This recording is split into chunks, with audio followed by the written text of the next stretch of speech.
అందరికీ నమస్కారం. నా పేరు సబ్బల్లి రాజనర్సు.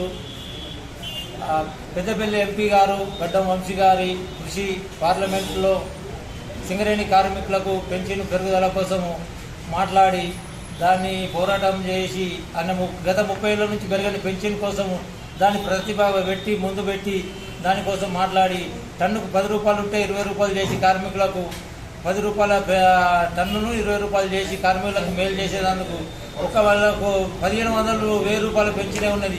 కార్మికులు ఈ పెన్షన్ లేక కూడా ఎంతోమంది కార్మికులు చచ్చిపోయిన వాళ్ళు కూడా ఉన్నారు. అటువంటి జరగకుండా ఈ కార్మికులకు ఈ పెన్షను పెరగాలని మీ అందరము 10-30 ఏళ్ళ నుంచి ఆకాంక్ష నెరవేర్చిన ఎంపీ గారికి పార్లమెంటు ఎంపీ గారికి కృతజ్ఞతలు తెలియజేస్తాను.